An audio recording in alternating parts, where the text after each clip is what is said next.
नमस्ते। कभी सोचा है कि एक अकेला बच्चा, सिर्फ एक बच्चा, पूरी दुनिया को बदल सकता है? आज हम एक ऐसी ही जबरदस्त और प्रेरणा देने वाली कहानी को समझने वाले हैं जिसका नाम है आखिरी पेड़, प्रकृति के हीरो की कहानी। तो चलिए, कहानी की शुरुआत ही एक सवाल से करते हैं। क्या एक बच्चा पूरे गांव को बचा सकता है? ये सवाल आज की हमारी कहानी के बिल्कुल सेंटर में है और इसका जवाब हमें एक बहुत बड़ा सबक सिखाएगा। तो कहानी का पहला हिस्सा है गांव का दिल। तो ये कहानी है एक बहुत ही शांत, खूबसूरत से गांव की जो पहाड़ों की गोद में बसा था। और वहां रहता था एक लड़का, अर्जुन। यहाँ की जिंदगी की रफ्तार बहुत ही धीमी थी और प्रकृति से गहराई से जुड़ी हुई थी।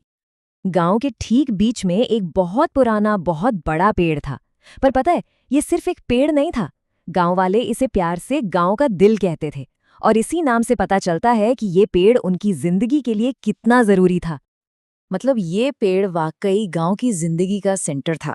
बच्चे इसकी घनी छांव में खेलते थे, बड़े बुजुर्ग यहाँ बैठ के अपने किस्से कहानियां सुनाते थे और गांव के सारे त्योहार वो भी तो इसी पेड़ के नीचे मनाए जाते थे। तो ये सिर्फ एक पेड़ नहीं, बल्कि एक जीता जागता कम्युनिटी सेंटर था जो सबको एक साथ जोड़े रखता था। लेकिन फिर कहानी में एक मोड़ आता है और हम पहुंचते हैं दूसरे हिस्से पर, एक नया खतरा। तो एक दिन हुआ ये कि गांव की इस शांति को एक बड़ी सी गाड़ी के शोर ने भंग कर दिया। शहर से एक बिल्डर आया था और उसके इरादे गांव की इस दुनिया को हमेशा के लिए बदलने वाले थे। अब बिल्डर ने गांव वालों के सामने एक बहुत मुश्किल चॉइस रख दी। एक तरफ था उनका प्यारा गांव का दिल, एक सदियों पुराना जिंदगी देने वाला पेड़, और दूसरी तरफ था एक चमकता हुआ बड़ा मॉल, तरक्की का एक नया वादा। गांव को अपनी आत्मा और अपने भविष्य के बीच किसी एक को चुनना था। और इस ऑफर ने सही में गांव को बांट कर रख दिया। सोचिए, 50% लोग तो इस बदलाव से डर गए थे। करीब 30% लोग पैसे के लालच में आ गए। लेकिन 20% लोग थे, और उनमें सबसे आगे था अर्जुन, जिन्होंने इसके खिलाफ खड़े होने का फैसला किया। और यहीं पर अर्जुन ने वो बात कही जो इस कहानी की आत्मा है। उसने बिल्डर से सीधे सीधे कहा, अगर ये पेड़ काट दिया गया तो हम सिर्फ एक पेड़ नहीं खोएंगे, हम अपनी सांस लेने की हवा भी खो देंगे।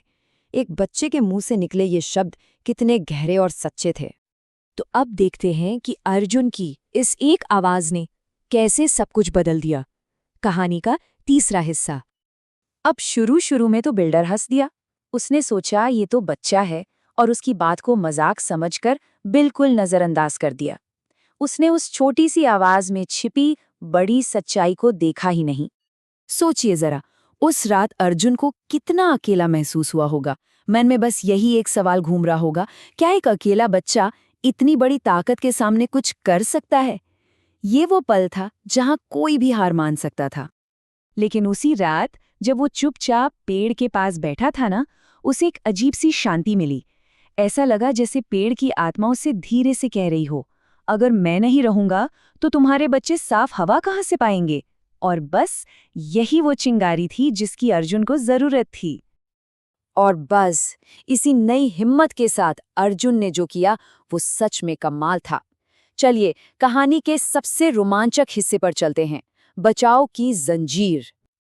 अगली सुबह अर्जुन का प्लान बिल्कुल सिंपल था, लेकिन बहुत पावरफुल। स्टेप 1, उसने स्कूल के सारे बच्चों को इकट्ठा किया। स्टेप 2, सबने मिलकर एक ह्यूमन चेन यानी मानव श्रृंखला बनाई। और स्टेप 3, हाथों में हाथ डालकर उस पेड़ को चारों तरफ से घेर लिया, एक सुरक्षा कवच की तरह।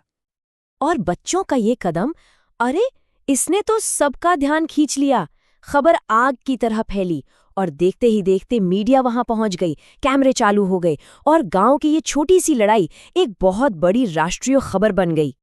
उनका वो छोटा सा मैसेज, पेड़ रहने दो, जिंदगी रहने दो, वायरल हो गया। ये सिर्फ एक नारा नहीं था, ये एक आंदोलन बन गया जिसने पूरे देश के लोगों के दिलों को छू लिया और उन्हें इस मुहिम से जोड़ दिया।